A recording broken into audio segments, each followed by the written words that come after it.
Ma première morsure, on peut pas vraiment dire que j'ai été mordue, mais j'ai tenu entre mes mains les cendres de Dracula. C'est un petit cercueil comme ça, et je crois que ça m'a marqué à vie.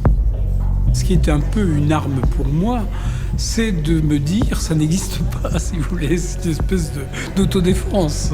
Est-ce que je fréquente des vampires? Est-ce que j'en ai rencontré dans des paroisses, par exemple? Est-ce que j'en ai rencontré dans la vie? Oui, c'est vrai, je suis en contact avec des vampires, mais ce ne sont pas forcément ceux de Hollywood. Il y a les vampires qui se considèrent comme vampires sanguins, donc qui boivent du sang, effectivement, comme le nom l'indique. Et les vampires psychiques, qui disent se nourrir de l'énergie psychique des humains autour d'eux. On cherche à échapper, au fond, à la mort. Une société qui est mortifère, anxiogène. D'une certaine manière, le vampire échappe à ça. Il est éternel.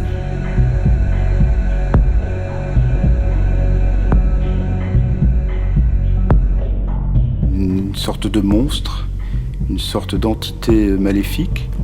Mais en même temps, c'est notre moi profond, c'est toutes nos pulsions refoulées, c'est nos désirs cachés. Le vampire, c'est l'équivalent d'une personne qui serait perverse sur le plan caractériel, quelqu'un qui a besoin de faire le mal pour survivre. J'ai cessé d'avoir peur graduellement, je dis à l'âge de 10-11 ans. Et puis, par contre, ma peur de ce monde-ci, des exactions des vampires, elle, n'a cessé de grandir depuis l'âge de 10 ans.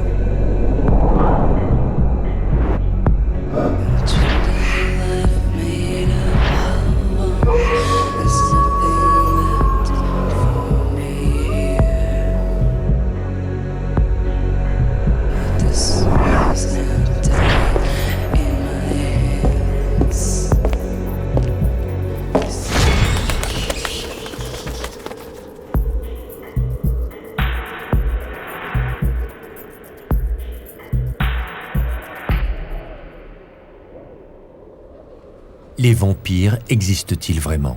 Sont-ils une espèce parallèle à la nôtre, vivant parmi nous depuis des siècles et se nourrissant de nous, à notre insu? Ou bien sont-ils, selon la croyance populaire, des cadavres ambulants sortis de terre pour terrifier les vivants? Les avis divergent. Mais il est incontestable qu'élevé au rang de mythe ou d'archétype par la littérature et le cinéma, le vampire a depuis toujours influencé la race humaine, et aujourd'hui encore. Condamné à l'exclusion des hors-la-loi et à la solitude des monstres, le vampire doit cacher sa véritable nature pour survivre, affaibli par la lumière du jour et ne quittant le caveau qu'il abrite qu'à la nuit tombée. Il faut prendre garde à ne pas croiser sa route, car le vampire est en quête de nourriture et le sang humain constitue son repas préféré. Le vampire est un prédateur. Certains affirment même qu'il se situe au sommet de la chaîne alimentaire. Mais s'il ne fut durant des siècles qu'un sombre objet de terreur, une créature de la nuit envoûtant les esprits et corrompant les âmes, le vampire d'aujourd'hui n'est plus dépourvu de conscience, de compassion, voire même de sentiments à l'égard des humains. Car sa solitude lui pèse. Est-ce là la terrible solitude du mal? Lui qui est victorieux du temps et de la mort, lui qui plonge ses racines au plus profond de l'âme humaine par sa puissance érotique et ses multiples pouvoirs.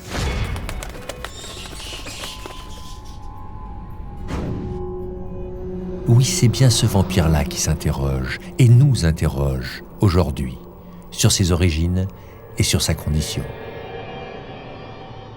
On parle des vampires depuis la plus haute antiquité, et en fait, ce sont des êtres qui sont non morts. C'est-à-dire qu'ils ne sont pas vivants, ils ne sont pas morts, ils sont entre les deux, dans cette frontière incertaine que permet la nuit, et tous ces fantasmes, toutes ces illusions. Et ce sont ces non-morts qui inquiètent effectivement les vivants. Pourquoi? Parce qu'ils sont la preuve, puisqu'on parle souvent de témoignages, de vampirisme, ils sont la preuve que les morts continuent à vivre, mais souvent pour créer justement des choses terrifiantes. Les croyances aux vampires, elles existent un peu partout.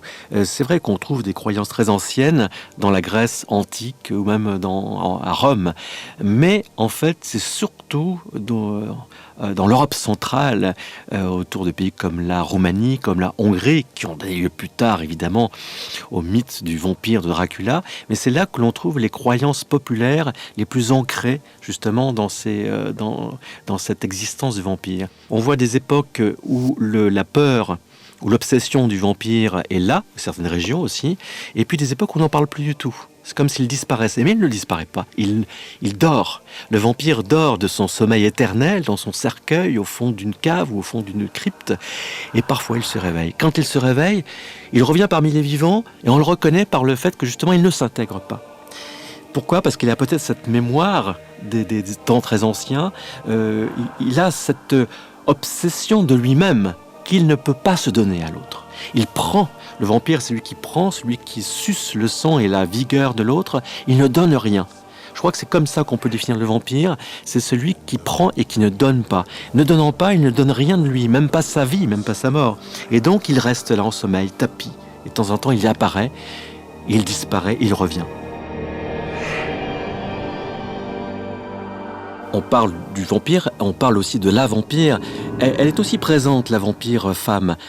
Elisabeth Bathory, cette comtesse hongroise qui se baignait dans du sang de vierge pour garder l'éternelle jeunesse, est le pendant féminin du comte Dracula. Il y a Vampirella, il y a Carmilla, qui est la première vampe de la littérature. C'est cette femme qui est un peu la femme araignée, en quelque sorte. C'est-à-dire la femme qui attire, qui prend, qui mord, qui suce le sang, qui suce l'énergie vitale et qui ne donne rien, qui reste éternelle, elle aussi, qui reste immortelle parce qu'elle se nourrit en fait des autres et notamment des hommes. Le vampire, traditionnellement, on allait le chasser là où il se repose, c'est-à-dire dans sa tombe. Alors, il y avait plusieurs moyens. Mettre de l'ail dans la bouche, ou dans les oreilles, dans les différentes parties du corps. Il y avait une autre façon aussi, c'était de le lier, tout simplement, de l'attacher. Lui attacher les jambes, lui attacher les pieds. Il y a également, bien sûr, le crucifix, il y a l'eau bénite, il y a tous les éléments de la religion, de l'Église. Évidemment, la meilleure façon, c'était celle du pieu. Du pieu, du pâle, en quelque sorte, parce que il faut se souvenir que le modèle historique de Dracula, c'était Vlad Tepes, Vlad Dracul, Vlad l'Empaleur, qui en fait faisait subir le supplice du pâle à ses victimes. Et bien en fait, ce pâle, il se retrouve dans le pâle, dans le pieu qui effectivement perce le cœur du vampire.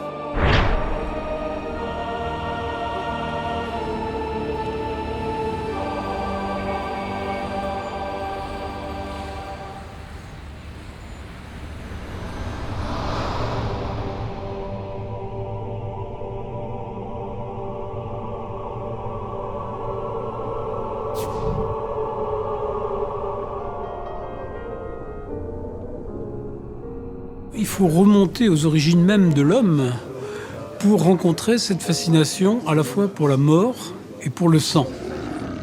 On a trouvé des vestiges de la période préhistorique qui indiquaient que les hommes des cavernes croyaient en des personnages inquiétants qui pouvaient venir la nuit, les dévorer, leur sucer le sang, etc. Donc je pense que la peur du sang qui vient d'êtres surnaturels, c'est aussi vieux que l'humanité.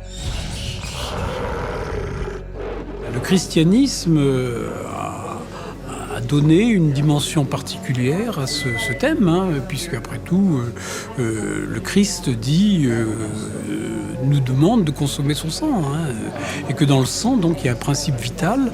Vous savez que les théologiens disaient le sang est le siège de l'âme. Le christianisme s'est emparé de ce thème pour en faire évidemment un thème démoniaque. Ce qui est spécifique du vampire, c'est qu'il est à la fois monstrueux, c'est-à-dire qu'il suscite l'épouvante, mais en même temps il est séduisant. Le vampire romantique est extrêmement séduisant. C'est véritablement le héros byronien qui est maudit des hommes, maudit de Dieu, mais qui a une certaine superbe, qui a un certain panache, et devant lequel on est finalement, on a une certaine admiration.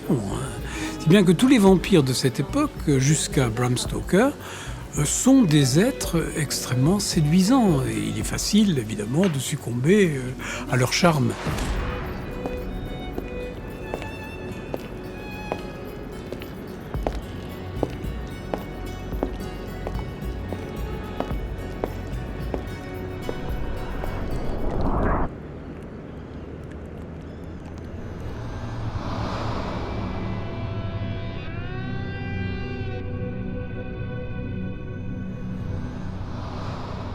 il est une image de la condition humaine. Donc on imagine bien que si on se saisit de cette thématique, nous sommes...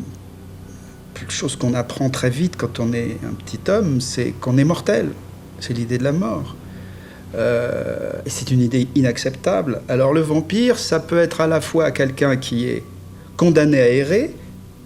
Il n'a pas de sépulture, d'une certaine manière. Il n'est pas inhumé. Donc, c'est pas une créature de Dieu. Il n'a pas été accepté dans le royaume du ciel. C'est une créature du diable. Et il doit se nourrir de jeunesse, de sang. Mais la jeunesse, c'est le sang qui bouillonne. Donc, il profite de nous, c'est un prédateur. En même temps, il a quelque chose que nous n'avons pas et qui nous fait rêver, puisque nous avons peur de la mort. Il est immortel. L'immortalité, c'est la connaissance. C'est le savoir. Donc, il a des siècles de connaissances. Alors, on peut imaginer que c'est un immense musicien, c'est un alchimiste, c'est un philosophe. Il écrit, il réfléchit, il connaît des choses. C'est extrêmement séduisant. Né des terreurs paysannes dans l'Europe centrale du Moyen-Âge, le vampire touche l'Europe occidentale par la littérature au XVIIIe siècle et s'humanise en se teintant de romantisme noir. Mais à la fin du XIXe, les différentes facettes du mythe vont se cristalliser autour d'une œuvre qui sera fondatrice. En 1897, s'inspirant du prince hongrois Vlad Tepes dit Vlad Dracul, l'écrivain irlandais Bram Stoker invente le personnage de Dracula. Tous les clichés qu'on a sur les vampires sont nés avec le Dracula de Bram Stoker. Il y a évidemment des choses qu'il a reprises de la tradition. Le vampire est forcément un être qui sort du cercueil, qui craint l'ail, qui ne peut pas se déplacer à la lumière du soleil. Mais Stoker a rajouté plein d'autres choses, la peur des miroirs, le fait de ne pas pouvoir franchir une étendue d'eau. Enfin, il y a plein de petits détails comme ça qui ont constitué finalement le mythe qu'on connaît aujourd'hui. Dracula, c'est vrai que c'est la réunion de deux mythes importants de notre civilisation. C'est Don Juan et c'est Faust. Faust parce qu'il a l'immortalité, et Don Juan parce que c'est un séducteur. Dracula, c'est un séducteur des ténèbres. Il a absorbé ces deux choses pour les incarner toutes les deux à la fois. Pour moi, Dracula, c'est aussi autre chose. C'est vraiment je crois que c'est peut-être le plus important. Enfin, à mon sens, c'est le plus important. Je crois que Dracula, les vampires en général, mais Dracula en particulier, c'est le symbole de l'autre, c'est le symbole du marginal. C'est-à-dire, Dracula, c'est quelqu'un qui est vu par la société victorienne comme dangereux, comme pervers. Pourquoi ? Parce qu'il ne se plie pas au code de la société bien pensante. Il a ses propres codes. Apparemment, il vit très bien comme ça. Et justement, c'est pour ça qu'il est dangereux, parce qu'il est un exemple à ne pas suivre.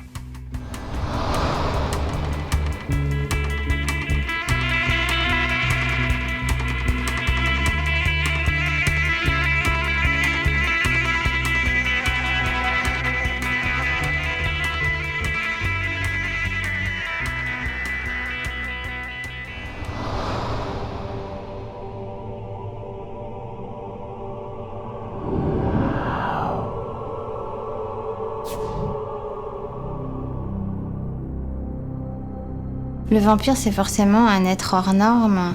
Alors soit il y a des vampires totalement individualistes, comme Dracula, en tout cas dans le roman de Bram Stoker, qui ont envie d'être seuls, pas forcément tout seuls, mais ils veulent asservir les autres. Donc lui, il va choisir la capitale londonienne pour faire des esclaves. Et puis il y a le vampire à la Anne Rice. Là, c'est le vampire qui, justement, cherche un compagnon, mais qui n'y arrive pas. Même s'il trouve un compagnon, il va se transformer, il va perdre cette étincelle d'humanité.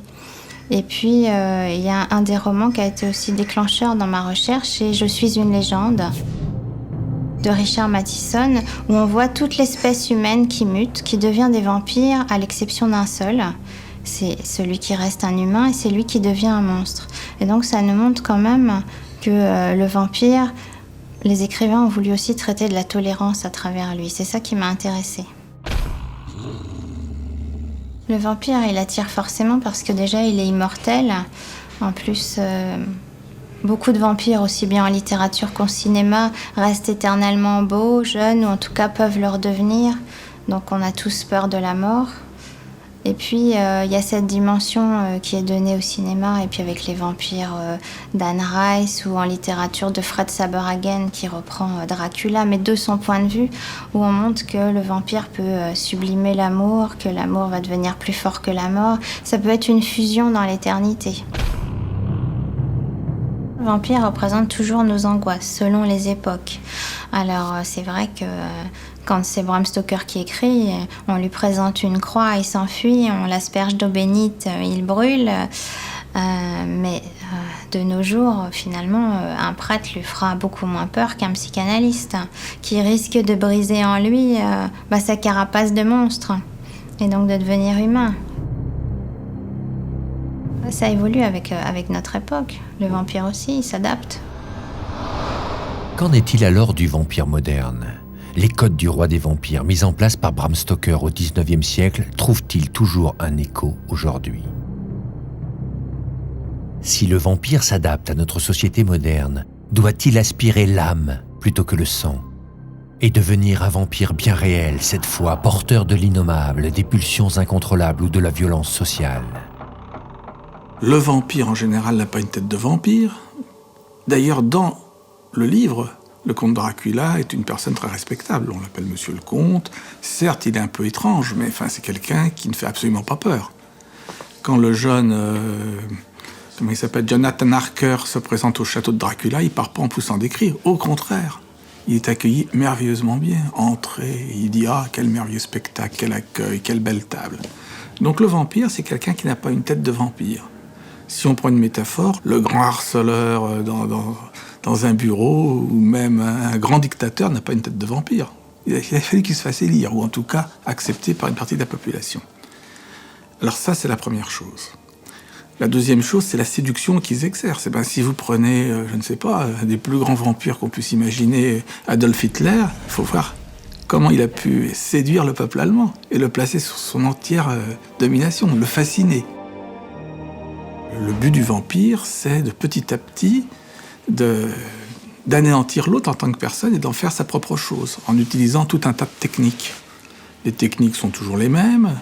Donc au début, je vous ai parlé de séduction, qui est presque de l'envoûtement. Et puis ensuite, il y a tout un discours qui embrouille les gens. Ce n'est pas pour rien que le vampire Dracula se dépalace avec un nuage de brouillard que lui-même suscite. Les stratégies, c'est l'embrouille, c'est des manipulations.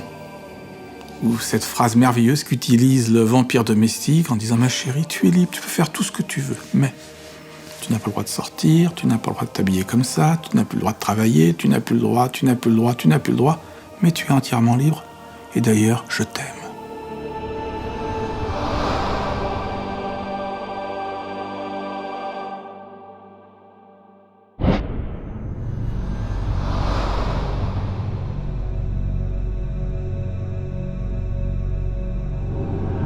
Moi, je crois que c'est notre peur à tous.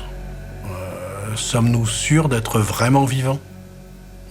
Déjà, pour arriver à la résurrection, il faudra avoir été vivant un petit moment dans notre vie. Et beaucoup de gens vivent sans être vraiment vivants. Et moi, à mon avis, le vampire, il fait écho à ça. C'est vraiment quelqu'un que l'on tue avec un pieu dans le cœur. C'est une image qui veut dire qu'on le tue en lui faisant mal au cœur. Pourquoi est-ce qu'on lui fait mal au cœur ? C'est parce que c'est un malade du cœur. Et c'est par exemple quelqu'un qui va venir me parler de l'amour de Dieu, de l'amour que les chrétiens doivent avoir envers les autres, etc. Et qui va me parler que de cet amour, de façon presque obsessionnelle, et je vais, en grattant un peu, m'apercevoir que c'est quelqu'un qui n'aime pas ses enfants, qui n'aime pas sa femme, qui n'aime personne. Et il va essayer de se servir de moi pour que je lui renvoie en miroir la croyance qu'il est capable d'aimer. C'est quelqu'un qui est un véritable obsédé du droit et du dogme, parce que ces gens-là sont souvent très attirés par le dogme. Et donc, dès qu'il y a du dogme ou de la loi ou des principes un peu trop rigides, ça attire ces gens-là. Donc, c'est vrai que j'ai à travailler et à évangéliser des vampires, finalement. Aux premières lueurs du jour, le vampire doit rejoindre son caveau sans tarder et réfléchir à ce qu'il vient d'apprendre sur lui-même. Si le vampire réel ne cherche qu'à faire le mal, en est-il de même pour le vampire littéraire ? Seul, au milieu des mortels, n'est-il donc qu'un monstre sans âme, contraint pour l'éternité à fixer nos terreurs, nos aliénations, nos déviances ? Quant au cinéma, qui adore les mythes, il ne pouvait que s'emparer d'un personnage aussi merveilleusement monstrueux pour lui donner le visage le plus terrifiant possible. Et cela dès le premier film. Le vampire, avant d'atterrir au cinéma, il est d'abord sur une scène de théâtre. Bram Stoker, dès qu'il a fini son roman, il adapte son roman au théâtre. Ça dure 3h30 et celui qui possède le théâtre trouve ça abominable, donc il arrête ça tout de suite. Je pense qu'il s'est un peu trop reconnu dans le personnage. Ensuite, le premier film, c'est celui de Murnau, en 22. Mais la veuve de Bram Stoker le fait interdire puisque il n'a pas les droits d'auteur. En plus, il lui a pas demandé la permission. Il n'y a pas le mot Dracula qui est prononcé, mais en tout cas, c'est la même histoire à part la fin, puisque le vampire est quand même amoureux là. Donc, il faut attendre que Dracula tombe dans le domaine public. Bon, le film qui est vraiment important après, c'est en 1931, avec le Dracula de Browning. Et là, Bela Lugosi, qui joue dans le film, a joué aussi longtemps au théâtre avant ce rôle-là. Ce vampire, on le présente comme un étranger. Donc il y a la xénophobie ambiante des Américains plongés dans la crise, parce qu'il faut quand même se souvenir qu'il y a eu la chute des cours de Wall Street qui a ruiné l'Amérique et qui a rendu donc les étrangers extrêmement suspects. Et puis il y a aussi la montée de deux puissances en Europe, le fascisme et puis le bolchevisme de l'autre côté. Et donc le vampire se trouve incarner un petit peu tous ces risques. Ce qui s'est passé, c'est que dans les années 30-40, aux États-Unis, il y avait la Société Universal qui a fait des adaptations de tous les grands mythes de la littérature du 19e. Il y a eu Dracula, il y a eu Frankenstein, il y a eu Dr. Jekyll, il y a eu énormément de choses. Il y a eu la momie, le spectre est très large. Et dans les années 50, la Hammer Film a eu l'idée de racheter les droits de ces films et de les retourner à sa façon, mais de les retourner en couleur. Ce qui a vraiment quand même changé la donne. Et puis d'insuffler dedans un érotisme vraiment très prégnant qui justement a fait la caractéristique des films de la Hammer. D'une part, c'est la première fois qu'on voyait du sang à l'écran dans un film de vampire, dans un film fantastique. Et puis effectivement, tout ce côté érotique qui est vraiment prégnant dans le mythe depuis le début, mais là, qui est vraiment théâtralisé, si on peut dire. Christopher Lee reprend un petit peu le côté romantique du personnage parce que c'est un héros byronien, c'est un héros solitaire qui a un certain charme, qui est grand. Alors que Bela Lugosi, personnellement, je ne sais pas ce que les dames peuvent penser de Bela Lugosi, mais je trouve qu'il avait plutôt un physique assez malsain, avec ses cheveux gominés, ses yeux riboulants, alors que Christopher Lee est un bel homme, qui a véritablement une stature d'aristocrate. Et donc il va relancer véritablement ce thème du vampire à tel point que la littérature s'en mêle et qu'on voit paraître énormément de romans, aussi bien en Europe qu'aux États-Unis, avec des vampires du type de celui qu'incarne Christopher Lee à l'écran. Christopher Lee, héros romantique par essence, sera en effet le premier à proposer un personnage de vampire possédé par des forces démoniaques qui lui échappent, à l'humaniser en quelque sorte. Dracula basculera donc dans les temps modernes en se transformant en monstre séducteur, chargé sexuellement, mais toujours autant affamé de sang humain.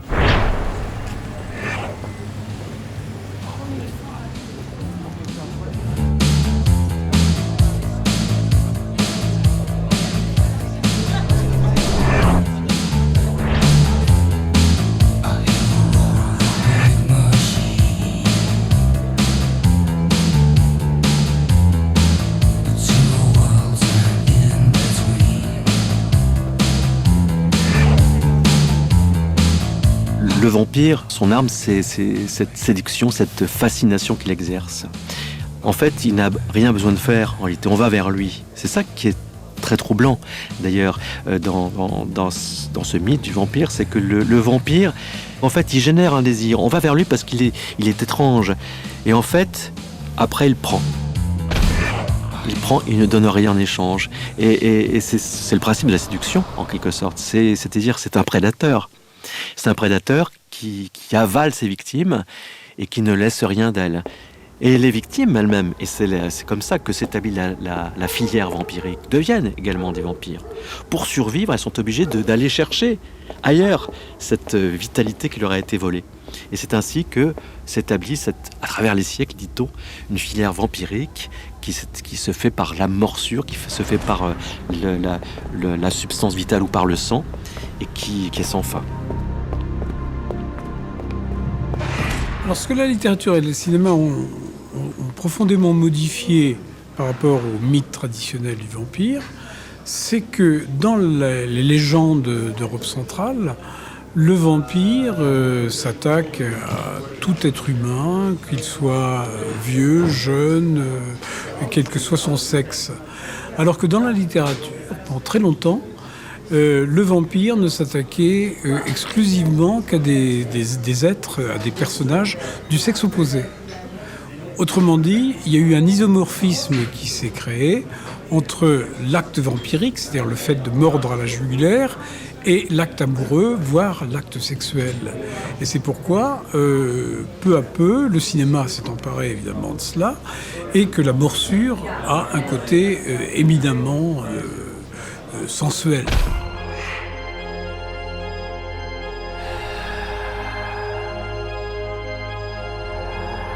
Ce qui est intéressant, c'est que la victime est en même temps partiellement consentante. Parce que finalement, elle s'aperçoit que c'est une espèce de viol, mais un viol qui serait agréable.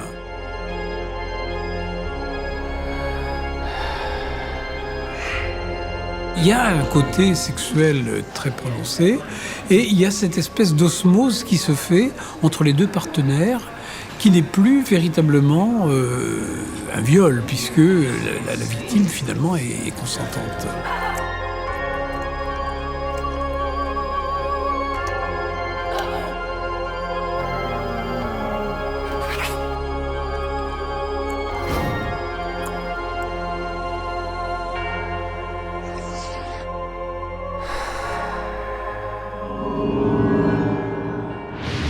Le vampire, s'il est en haut de la chaîne alimentaire, pour moi c'est possible s'il appartient à une espèce parallèle à la nôtre. C'est comme s'il y avait deux espèces qui avaient cohabité dès le début de l'humanité.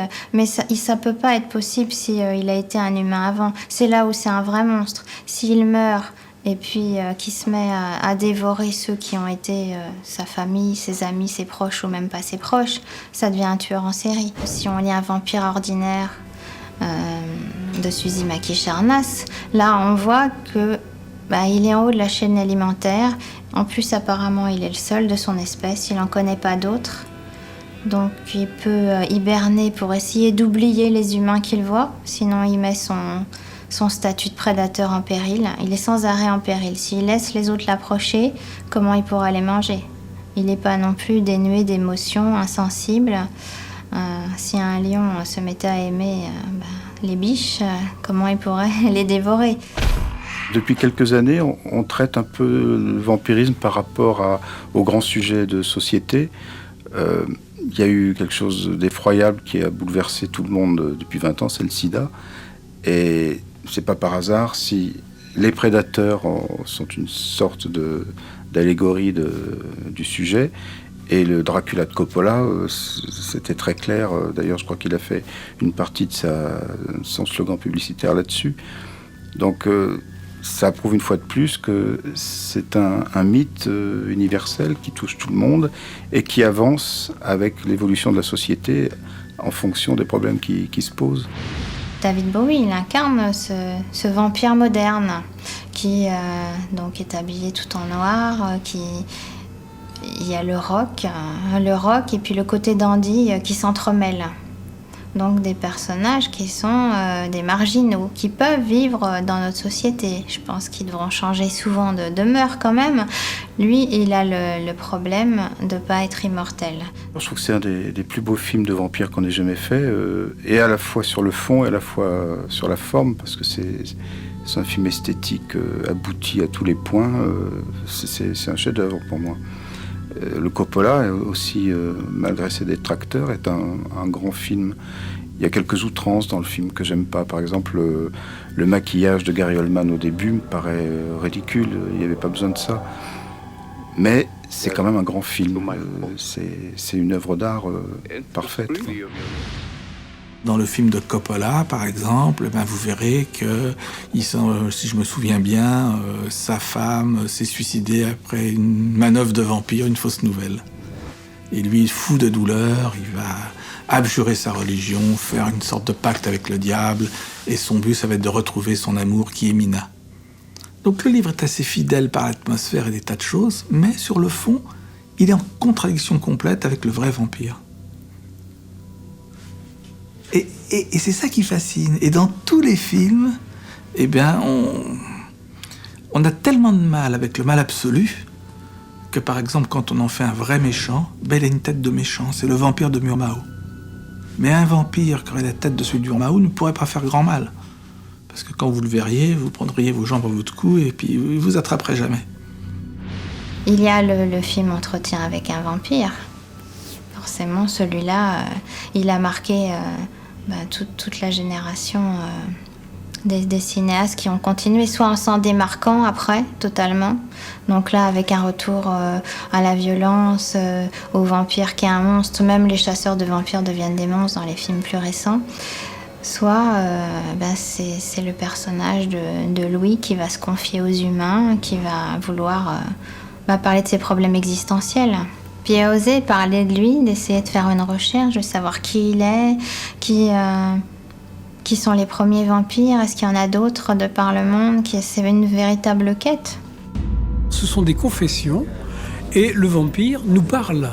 Et il nous dit ce qu'il est, il nous dit ce qu'il aime, il nous dit ses problèmes et il devient extraordinairement humain. Et donc il ouvre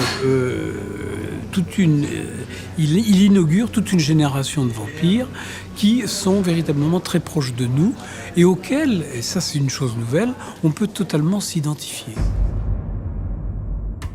Alors moi j'ai tout à fait été fan de Aux frontières de l'aube ou Génération perdue. Il y a bien sûr des histoires d'amour où le personnage qui est vampirisé essaye de ne dévorer personne, mais ça va au-delà de ça. On voit vraiment un groupe de vampires qui vit ensemble. Et puis, alors, aux frontières de l'aube, c'est vrai que c'est réversible leurs conditions, puisque si un humain transfuse totalement son sang dans le corps d'un des vampires, il peut redevenir humain. Il y a aussi le personnage de l'enfant dans Frontières de l'aube, qui finalement n'est plus un enfant, mais obligé de rester dans son corps. Dans ces films-là, on a des clans, on ne peut plus parler tout à fait de la solitude du vampire, alors que dans les romans, même s'il y a des clans, ils n'arrivent pas à se supporter longtemps. Tandis que là, on voit bien qu'ils ont envie de continuer à vivre ensemble. Ce qui les empêche de vivre ensemble, c'est qu'il y a un des personnages du clan qui tombe amoureux d'un humain et qui refuse d'être un vampire. Mais autrement, ils ont l'air bien ensemble. Se découvrant donc des semblables autour de lui, le vampire moderne s'organise en clan ou en famille, mais ce n'est pas simple. Car comme le dit Lestat, le vampire d'Anne Rice, les vampires n'aiment pas vraiment leurs semblables, même s'ils ont désespérément besoin de leur compagnie.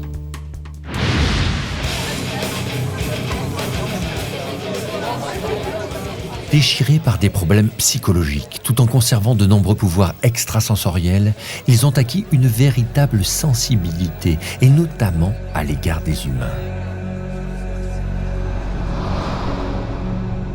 Après avoir été longtemps inhumain, le vampire moderne serait-il devenu trop humain ? C'est pas la société qui se calque sur le vampire, j'ai l'impression que c'est le vampire qui se calque sur la société moderne. Puisque le vampire a cet avantage-là, c'est qu'on sait pourquoi il agit. Il agit pour survivre. Il n'a jamais été dit au Moyen-Âge jusqu'au XVIIIe siècle que le vampire était sadique, par exemple. D'un sadisme avançade. Il fait ça uniquement, c'est un cadavre ambulant qui, pour continuer à se mouvoir, a besoin de sang.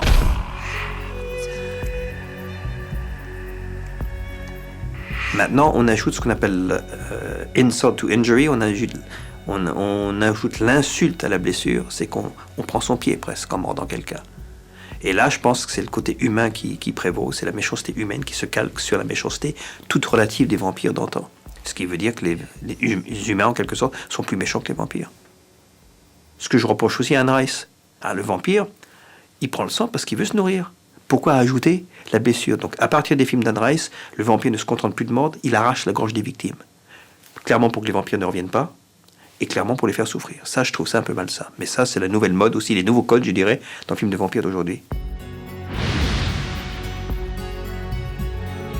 Évidemment, ce que les auteurs actuels essaient de faire, c'est de gommer tous les aspects magiques du vampirisme.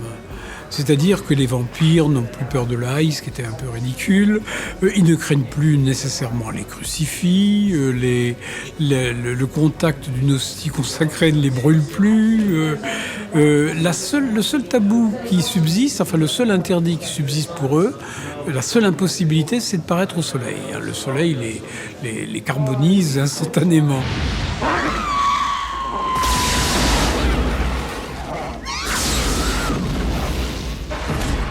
Le vampire de Carpenter, je ne l'avais pas aimé la première fois, et à force de le regarder, je le trouve de plus en plus intéressant.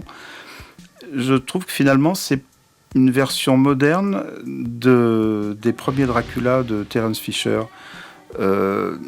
Les mêmes codes sont repris, mais légèrement décalés, déviés. Et finalement, c'est une espèce de Dracula western qui est à la fois jubilatoire, drôle, inquiétant, et qui est très réussi. C'est un très bon film, finalement. Après, on va vers les années 90, où on est carrément plongé, comme dans Underworld, au milieu des vampires, avec leur lutte avec les clans de loups-garous. Ce qui fait que là, on est plongé dans un univers de violence, où l'humain n'est plus que du bétail. Et on voit par leurs yeux, et finalement, on se sent extérieur. Et là, moi, j'arrive plus à adhérer. Là, je me sens totalement en dehors. C'est pas le vampire que j'ai envie de voir. Les images sont filmées de plus en plus rapidement, certainement pour se calquer sur les jeux vidéo, et ça prend un rythme souvent insupportable. Et que le scénario en pâtit, parce que souvent, il n'y a pas de scénario. Comme certains... Ce que je reproche à Underworld, c'est que l'histoire était très belle, opposer une génération de loups-garous à une opposition de vampires. Ça, c'était très fort. Ils n'ont pas su l'exploiter, ça. Et les petits budgets qui sont très forts, comme Central Park Driver, un chauffeur de taxi vampire qui ne s'attaque aux femmes qui veulent se suicider la nuit. Comme ça, en les immortalisant, il les empêche de se tuer. Ça, c'est une belle histoire d'amour.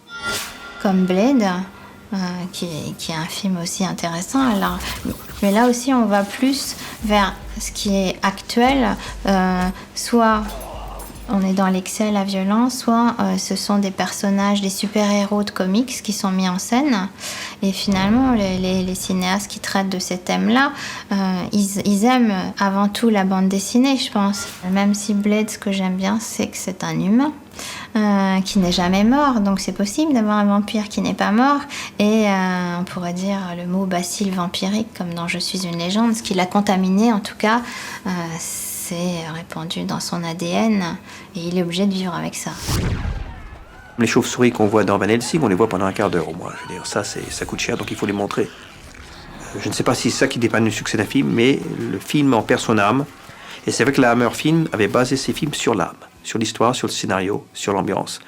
Et ça a cessé d'avoir du succès au début des années 70, parce que les gens voulaient autre chose, les gens voulaient du sang. Mais on va peut-être y revenir, j'espère.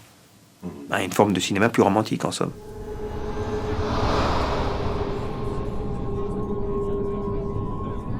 Le vampire, c'est un personnage qui sort de toutes les normes. Et je pense que la jeunesse actuelle, la génération actuelle de jeunes, est un peu déçu par le monde qu'on lui a fait. La société de consommation a bien des attraits, mais elle peut être aussi très monotone. Je pense que les jeunes lecteurs découvrent d'autres valeurs à travers ce personnage, à tort ou à raison, mais je pense qu'il y a véritablement une fascination pour le personnage du vampire. Et cela, c'est vrai, particulièrement de ce personnage-là, parce que le loup-garou ou d'autres personnages fantastiques sont loin d'avoir d'exercer le même attrait. Le vampire fascine, certes, mais pas seulement les amateurs de sensations fortes dans les livres ou au cinéma. Sa force et ses symboles trouvent un écho puissant dans différentes communautés de par le monde, et particulièrement aux États-Unis, où vivent et prospèrent des communautés de toutes origines qui se font appeler vampires avec un Y, pour bien se distinguer des créatures surnaturelles de la littérature et du cinéma fantastique. Chez les vampires vivants, il y a quelque chose de très collectif, puisqu'ils fonctionnent pour la plupart par famille, par maison, par clan, quel que soit le terme qu'ils emploient. Donc c'est vraiment quelque chose de collectif. Ça fonctionne par tribu, par clan. C'est vraiment un système clanique, qui est aussi basé d'ailleurs sur les sociétés secrètes de l'ancienne Europe, avec ces rites initiatiques, cette magie, cet occultisme. Les vampires sont pas dangereux, et au contraire d'ailleurs, parce que le but de ces sociétés secrètes, entre guillemets, c'est d'aider justement leurs adhérents, les participants, à ne pas faire de mal à leur entourage. Donc au contraire, c'est leur dire, voilà, si vous voulez boire du sang, faites-le entre adultes consentants. Donc déjà consentant, donc il n'y a pas ce côté prédation et attaque de l'autre. Enfin, les vampires courent pas dans la rue la nuit pour aller attaquer les gens. Donc oui, non, c'est plutôt quelque chose de pacifique, c'est quelque chose de très sombre. Finalement, l'idée, c'est d'accepter la part sombre et la part de prédation qui est en chaque être humain, d'arriver à la contrôler, donc ne pas la nier, l'accepter, l'intégrer et la gérer. Je pense que par rapport au monde dans lequel on vit, qui est un monde de plus en plus libéral et dur, qui est donc basé sur une forme de prédation, finalement, le vampire se positionne comme étant l'ultime prédateur.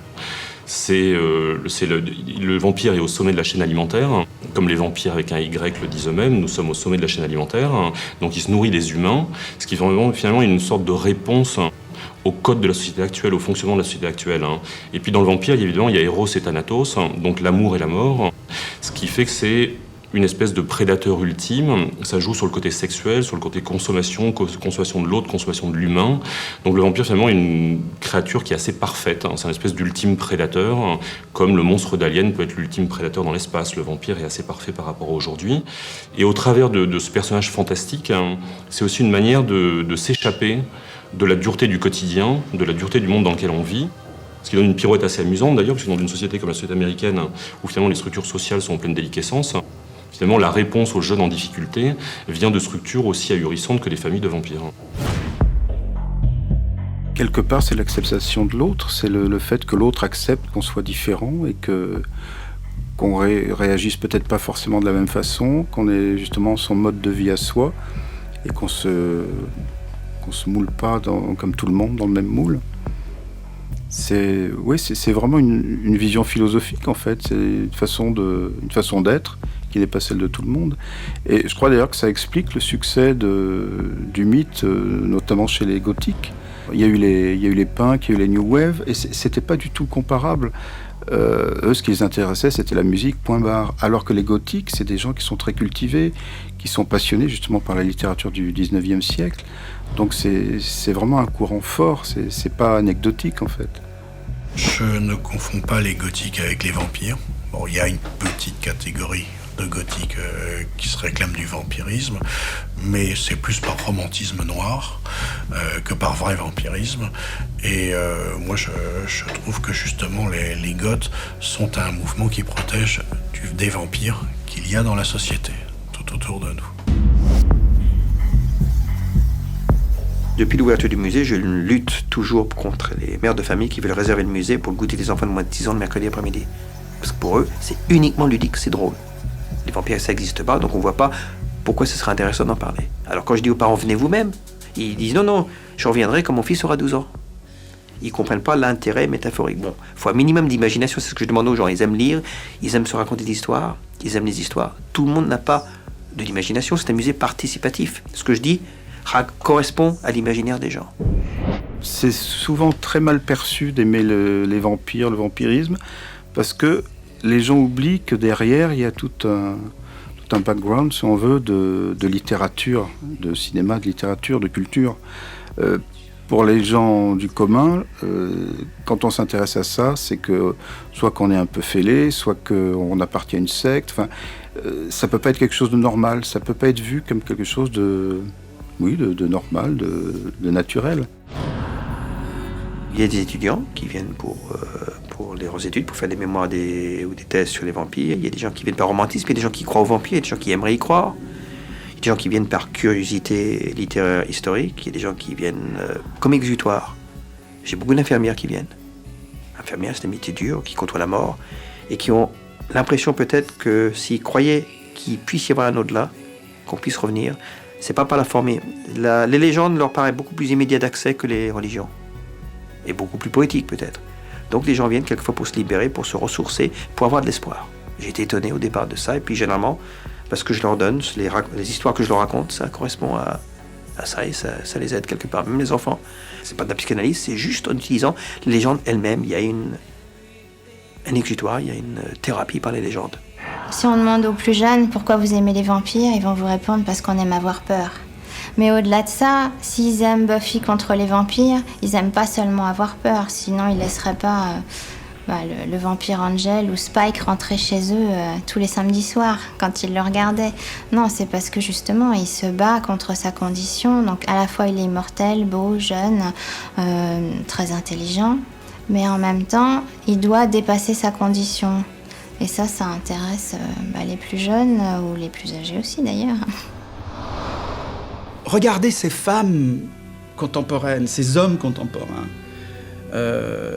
qui passent leur temps à se regarder dans des miroirs, les miroirs que la publicité leur offre, et qui veulent l'éternelle jeunesse. C'est la société qui nous vend des mythes. Alors le vampire, il s'enrichit de tout ça, puisque lui, par excellence, de toute manière, il échappe au vieillissement. Donc, il peut devenir, si on pousse les choses un peu plus loin, il peut devenir une sorte de rêve. Chacun d'entre nous voudrait, à travers la chirurgie esthétique, à travers les antioxydants, à travers les hormones, la DHEA, etc., il veut l'éternelle jeunesse. Il veut être un vampire. On est une société qui veut être vampire. D'ailleurs, c'est ce film sur lequel j'ai commencé à travailler en Amérique en 1983 et que j'essaye toujours de monter. Alors ce qui devient intéressant, c'est que ça devient pratiquement aussi...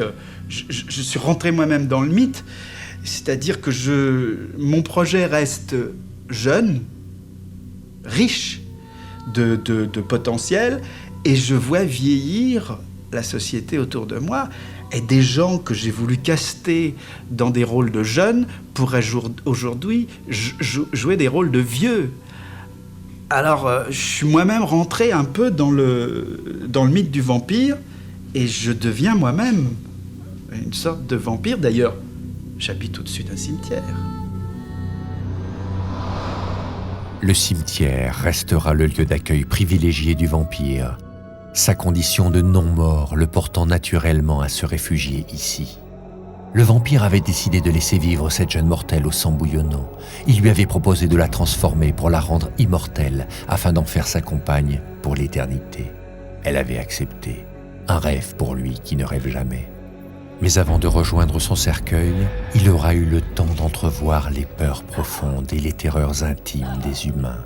Et il sait désormais que ce sont elles qui ont engendré la terrible solitude qui est la sienne. Notre société est de plus en plus violente et que la violence est de plus en plus magnifiée. Si vous regardez un film à la télévision ou au cinéma, qui va voir les jolies filles, c'est le méchant qui a une grosse voiture, qui tue tout le monde, etc. Enfin, je veux dire, on a une image de la violence qui est très valorisée. On sait bien que ça favorise le vampire. Les vampires ont de beaux jours devant eux. Pour moi, le vampirisme, c'est quand même le côté romantique, c'est le vampirisme littéraire. c'est pas le dépravé sexuel qu'on va retrouver dans un hôpital. Donc on est sur deux plans complètement différents. C'est pour ça que je pense que ça peut être dangereux pour quelqu'un justement qui saisit pas les nuances. Mettons maintenant qu'il y a de plus en plus de vampires réels, économiques. Et ces gens-là ne veulent pas qu'on les compare à des vampires. Donc, quelque part, on fait des films de vampires ridicules, avec des vampires qu'on ne peut pas prendre au sérieux pour qu'on ne puisse pas faire un parallèle entre les vampires du cinéma et les vampires réels. C'est vrai qu'il n'y a pas de film de vampires sérieux depuis une dizaine d'années. Je pense qu'il aura sa place à nouveau comme mythe, mais il faut attendre un petit peu. De toute façon, il y a eu le Todd Browning en 1931, le Fisher en 1958, le Coppola en 1992, donc je crois qu'il faut lui laisser le temps de se remétamorphoser à nouveau, d'émerger de cette violence trop humaine pour se donner une autre identité. Le vampire reviendra sans cesse, voir comment les humains évoluent. Et s'il reste un monstre terrifiant à leurs yeux, il faut laisser du temps aux humains. Et du temps, le vampire n'en manque pas.